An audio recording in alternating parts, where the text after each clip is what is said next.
They mocked her for being too poor, until the rich baron said, "My ranch needs a woman like you." Dust Hollow Spring Festival, 1889, the noon sun of late summer hammered the town of Coyote Bend until every board of every storefront gave off the faint scent of baked pine. Heat shimmered over the packed dirt street, bending wagon wheels and horse legs into watery mirages.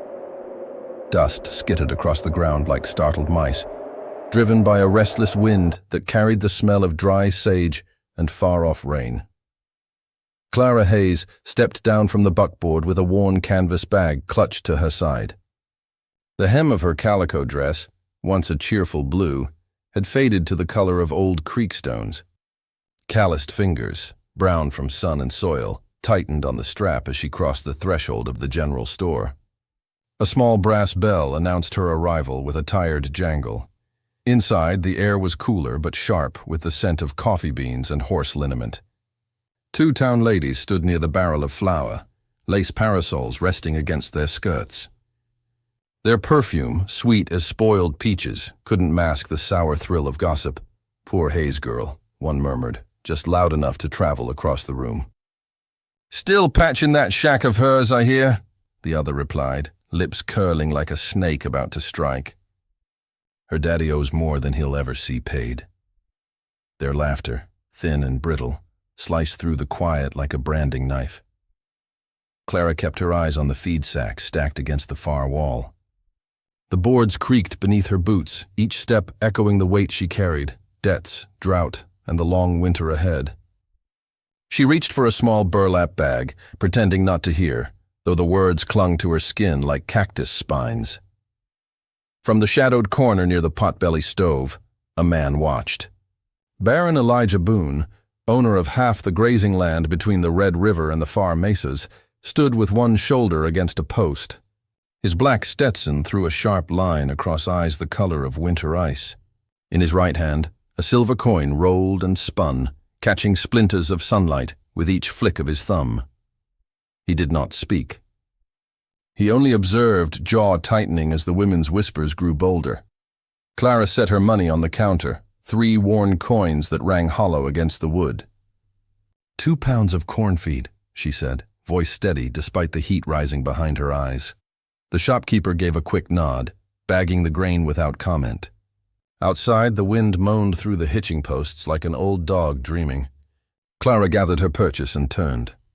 As she passed the gossiping pair, one let a ribbon of mockery slip. "Best hurry home, Clara. Storm's coming. Wouldn't want that roof to blow clean off." Clara paused only long enough to meet the woman's eyes. Her own were the deep brown of wet earth, steady and unflinching. Then she stepped into the furnace of the street, letting the door bang shut behind her. The sun hit her like a hammer. Heat rolled off the dirt road in shimmering waves. Somewhere above, a hawk wheeled lazy circles, its shadow gliding over her face, a dark omen against the blinding sky. Clara shifted the bag of feed to her other shoulder and started toward the wagon, boots sinking slightly into the softening clay. The voices from inside followed like burrs on a saddle blanket. Behind the glass, Baron Boone watched her departure. The silver coin stilled in his hand. He caught the faint lift of her chin, the quiet pride that refused to bend beneath small-town cruelty. Something in that defiance stirred a restless chord inside him, the same one the prairie wind played across lonely canyons at night. He remained silent, though the urge to speak, to cut the whispers with a single commanding word, tightened in his throat. Across the street, a weathered sign creaked in the rising breeze. The sky beyond the rooftops darkened at the edges, clouds gathering like a slow herd of black cattle. The scent of rain slipped through the heat, metallic and sharp. Clara reached the wagon and set the bag carefully in the bed. Her fingers lingered on the rough wood, splinters biting skin already hardened by years of labor. She looked once toward the store, catching the faint silhouette of a tall man in the shadowed window. Their eyes met across the dust-choked street for the briefest heartbeat. His expression was unreadable, part curiosity, part something heavier, like a storm holding back its first strike. Then the wind gusted, breaking the moment. Her bonnet strings whipped against her throat. She climbed onto the wagon seat, the leather reins rough and familiar in her grip. The old mule snorted, eager to leave the scent of perfume and spite behind. With a sharp click of her tongue, Clara set the wagon moving. The wheels groaned over ruts, raising a trail of pale dust that curled into the thickening sky. Behind her, the gossip faded to nothing but the creak of the town's wooden bones. Ahead, thunderheads stacked high as mountains, bruised and swelling, promising a night that would not pass quietly. Baron Boone stepped from the store doorway as the first low rumble rolled across the prairie. He watched until the wagon became a dark smudge on the horizon, the silver coin now motionless in his palm. The wind lifted again, carrying the faint taste of rain, and the sense that a storm far greater than weather was about to break. Dawn crept over the Boone ranch with a restless hum, the prairie sky split by the ragged teeth of lightning. A storm had pounded the land through the night, leaving the fields slick with mud, and the air heavy with the smell of wet earth and charred mesquite. Broken fence rails leaned like drunks against one another. Wild horses, manes spiked with rain, stamped and whinnied in the paddock, their eyes rolling white at every distant rumble. Baron Elijah Boone swung into the saddle before the sun cleared the rim of the hills. His black coat, soaked from the downpour, clung to his shoulders like a shadow. The Boone Empire stretched for miles, white fences scarred by the storm, cattle scattered like dark islands in the mist, but this morning even its wealth felt fragile. 2 calves had drowned in a flash flood, and another storm was crouched on the horizon.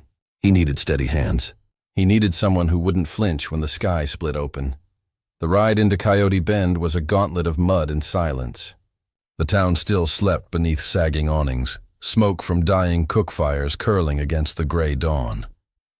Elijah dismounted in front of the Hayes homestead, a leaning barn and a sagging shack that looked ready to bow to the next hard wind. Rainwater dripped from the eaves in slow, steady beats. Clara Hayes was already outside. Sleeves rolled past her elbows. She knelt beside a busted wagon wheel, hammer poised. Her hair clung damply to her cheeks, and her arms bore the rope-burn marks of someone who wrestled more with work than with vanity. Each strike of her hammer rang sharp against the hush, defying the ruin around her. Elijah watched for a long moment before stepping forward. His boots sank into the soft mud with a low, sucking sound. The scent of wet hay and iron filled the space between them. "Miss Hayes," he said, voice low as a far-off thunderclap. Clara looked up, startled but steady. Mud streaked the hem of her skirt, and the morning light caught the stubborn set of her jaw. "Baron," she acknowledged, wiping rain from her brow with the back of one calloused hand. "You're out early." "Storm's done some damage at my ranch," he said. "Fences down," stock scattered. "My men can mend boards and chase strays, but—" He paused, eyes narrowing as if measuring more than her strength. "My ranch needs a woman like you." The hammer stilled in her grip. Rain whispered across the yard, sliding off the tin roof in silver threads. "A woman like me?" Her voice held neither flirt nor fear, only the guarded curiosity of someone too used to disappointment, a caretaker, cook, someone who knows hard work and won't balk when the wind turns. "Mean." He drew a folded paper from his coat but kept it closed. "Good wages. Enough to keep this land of yours from slipping away." Clara's fingers tightened around the hammer. Pride flared behind her eyes like the quick lick of lightning. "I don't take charity." "It's not charity," Elijah replied, his gaze steady. "It's work, and you're the only one I trust to do it." A cough scraped from the doorway. Clara's father stood framed in the weak light, shoulders hunched beneath a fraying blanket. His face, pale as unpolished bone, carried the tremor of a man who'd weathered too many winters. He leaned against the jamb and spoke through the rattle in his chest. "Girl, hear the man out." Clara's breath came slow and deliberate, matching the drip of rain off the eaves. She studied Elijah, noting the mud on his boots, the storm-shadowed eyes that revealed more weariness than arrogance. This was no casual offer. It was need speaking to need. Thunder muttered across the plains, closer now. The smell of fresh rain sharpened, metallic as blood. Clara's father coughed again, a sound that made the barn swallows startle from their roost. Elijah took a step nearer. the distance between them narrowing until she could see the small scar tracing his jawline, a thin white lightning bolt of old battles. "I can have a wagon here by midday," he said. "You'll have your own room. Your own wage. Say the word." Clara lowered her gaze to her palms, the skin ridged with the bruises of rope and shovel. Years of toil had etched their story into her flesh. Struggle, resilience, the relentless choice to endure. Pride whispered to turn away. Desperation, quieter but sharper, whispered back. Her father's voice cracked like brittle wood. "Clara, please." The hammer slipped from her grasp, landing in the mud with a soft, resigned thud. She met Elijah's eyes, brown earth locking with cold sky. A hawk cried somewhere above, a single wild note cutting through the thick morning air. "I'll come," she said finally.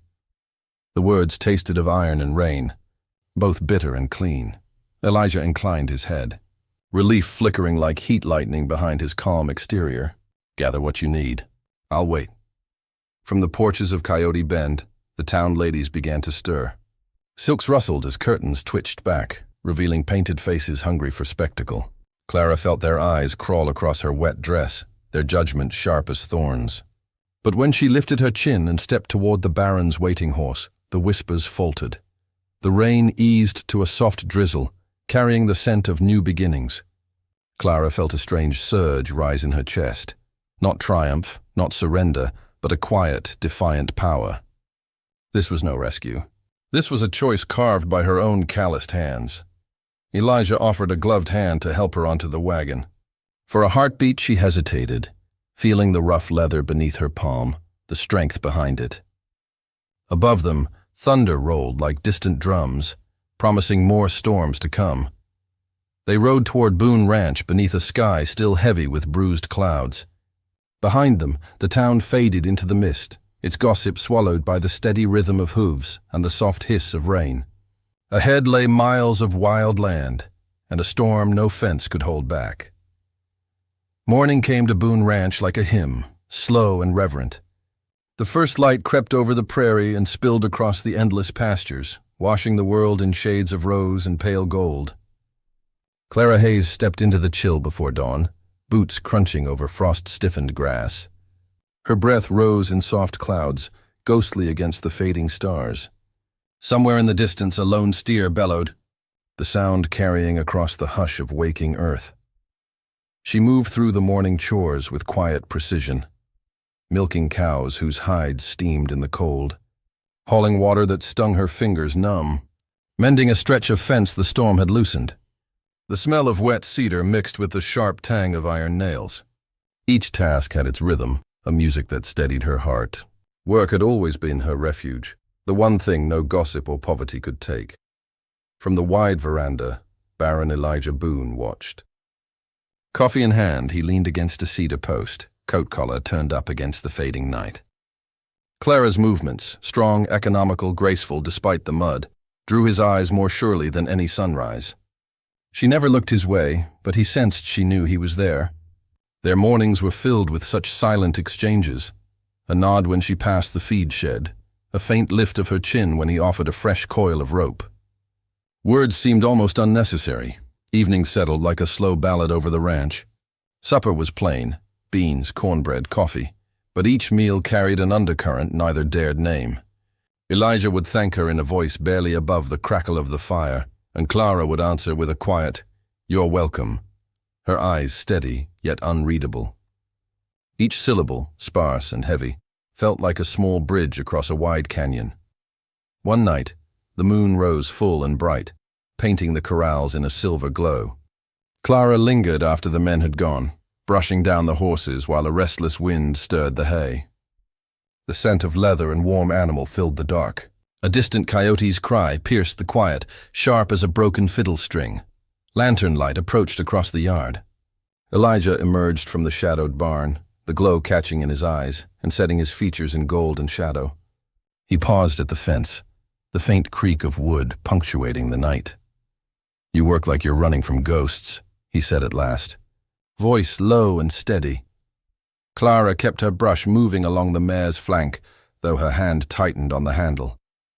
The wind teased loose strands of her hair, lifting them like wisps of smoke. "Maybe I am," she replied, the words soft enough to be mistaken for the sigh of the grass. Elijah rested the lantern on a post, its warm circle of light drawing them into a quiet intimacy. "Ghosts can't keep up forever," he murmured. She turned then, meeting his gaze. The space between them seemed to hum, part warning, part invitation. For a heartbeat, the world narrowed to the faint smell of oil from the lantern, the gentle shuffle of the mare, and the steady drum of two hearts refusing to admit their pace.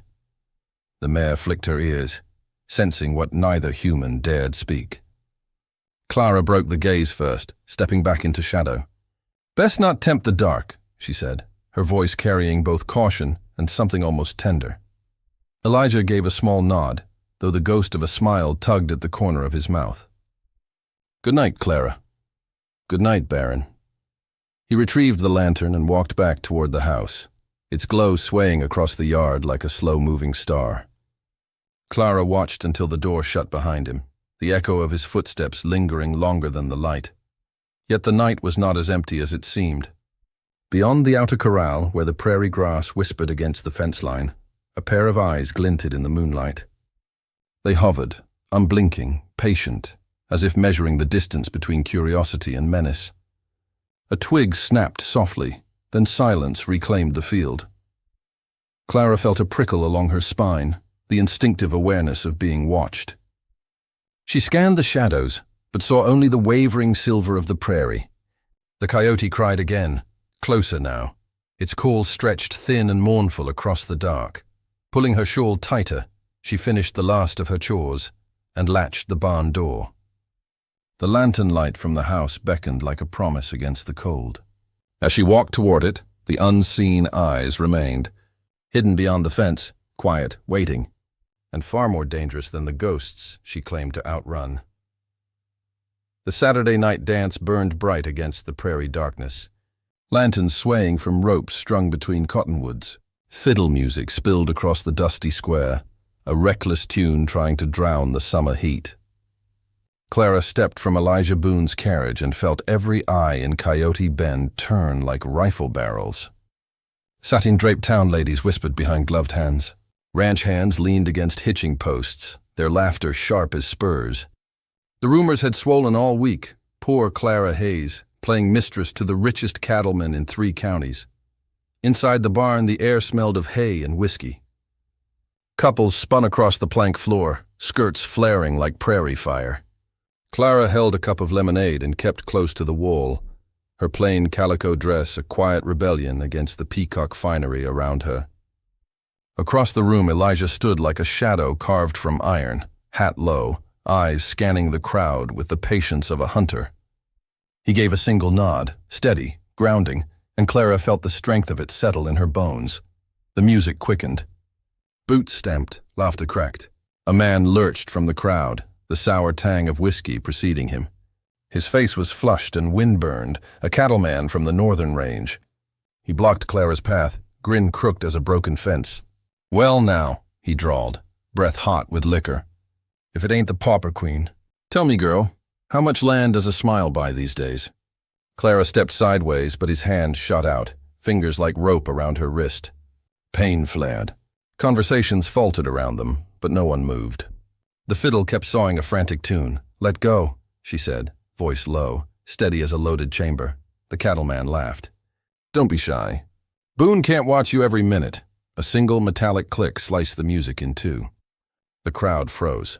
Elijah Boone stood in the doorway, black Stetson shadowing eyes that glinted like river ice.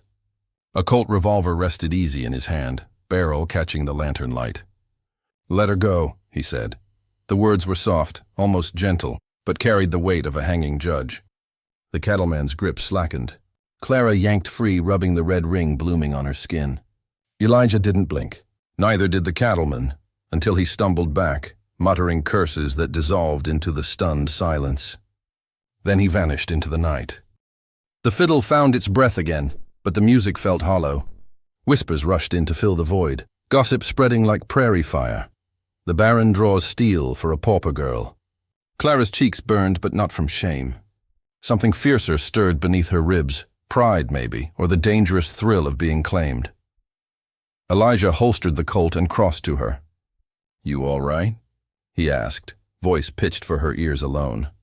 "I'm fine," she said, though her pulse still thundered. "Then we're leaving." Outside, the night smelled of sage and rain. Clouds smothered the moon, turning the street to silver-edged shadow. They walked to the carriage in silence, boots crunching gravel. Behind them, the barn buzzed with speculation, a hive of hungry voices. Halfway home, the prairie opened wide, endless grass rippling like dark water. Clara sat rigid, arms wrapped tight. "Maybe they're right," she said finally. "Maybe I shouldn't stay. Your trade depends on those men." Elijah kept his eyes on the road, jaw carved from granite. "Those men depend on me more than they know. They'll cut you off. They can try." Wind hissed through the tall grass, carrying the scent of coming rain. Clara looked at him, at the profile hardened by years of power, softened now by a flicker of something unguarded. "I don't want to ruin you," she whispered. His hands tightened on the reins. "Not while I breathe," he said. Lightning stitched the far horizon, a silent promise of the storm rolling in. Clara watched the flash illuminate his face, strong, unyielding, and felt a surge of reckless certainty. Whatever war the town meant to start, she would not run, not anymore. The first drops of rain fell cold against her cheeks, mingling with the heat in her eyes. Ahead, Boone Ranch waited like a fortress of light in the restless dark. The prairie slept beneath a velvet sky when the first scream split the night. Clara woke to the acrid bite of smoke. Outside her window, a strange orange glow licked the horizon like dawn arriving hours too soon. Then came the roar, low and savage, a freight train made of flame. She was running before she knew it, boots barely laced, nightdress whipping around her legs. The Boone hayfields burned like a funeral pyre, fire racing through the dry grass with a predator's hunger. Sparks rode the wind toward the barns. Horses shrieked and pounded the corral rails, eyes rolling white in terror. "Elijah!" Clara's voice vanished in the wind. From the dark, riders thundered in, Elijah and his men, faces already blackened with soot. He swung from the saddle, coat snapping in the heat. "Get the horses out!" he barked, grabbing a shovel. Smoke clawed Clara's lungs, but she vaulted the gate, fingers fumbling at latches. Flames leapt higher, painting the night in furious gold. A terrified mare reared, nearly striking her. Clara murmured soft nonsense, guiding the animal free. One by one she led them toward the open prairie, her eyes stinging, throat raw. A sudden crack split the chaos. The north barn's roof sagged, timbers glowing like molten iron. A young ranch hand, barely 16, stumbled inside, coughing. Clara didn't think. She plunged through the smoke, heat slapping her skin. The world narrowed to choking darkness and the boy's panicked eyes. "Come on!" She seized his arm, dragging him beneath a shower of sparks. A burning beam groaned overhead and crashed to the floor. Clara shoved the boy forward, heart hammering as they tumbled through the doorway just as the roof gave way. Elijah was there, shovel abandoned, eyes wild. "Clara!" He grabbed her shoulders, scanning her for wounds, even as firelight flickered against his soot-streaked face. Relief flickered, sharp as a blade. "You're out of your damn mind," he rasped. "Someone had to," she coughed, shoving a stray ember from her hair. Rain clouds gathered at last, the long-promised storm rolling in with a rumble like distant artillery. But the fire still raged. Side by side, Clara and Elijah joined the men, hauling buckets from the well, beating back flames with wet burlap. Each gust of wind threatened to undo their work. Each hiss of steam when water met fire sounded like a whispered prayer. Hours stretched like lifetimes. Sweat and smoke blurred the night into a fever dream. Then, at last, the first fat drops of rain splattered the scorched earth. The heavens opened, drenching the prairie in a silver curtain. Flames hissed, sputtered, and died. The silence that followed felt heavier than the roar. Blackened fields steamed under a bruised dawn. Clara stood swaying, hair plastered to her cheeks, arms trembling from exhaustion. Elijah stepped close, eyes luminous in the gray light. Soot streaked his jaw, rain carving clean lines through the grime. Without a word, he took her hands blistered and raw from rope and fire. His thumb brushed a burn on her palm, rough but achingly gentle. "You saved more than my land tonight," he said, voice a low rasp lost in the patter of rain. Clara met his gaze. Words failed her. In the wreckage of the night, the world felt stripped to essentials: heat, breath, heartbeat. Their foreheads touched, a fragile moment suspended in the damp dawn. No promises, no declarations, only the quiet recognition of something fierce and unspoken. Around them the prairie steamed, black earth breathing smoke and rain.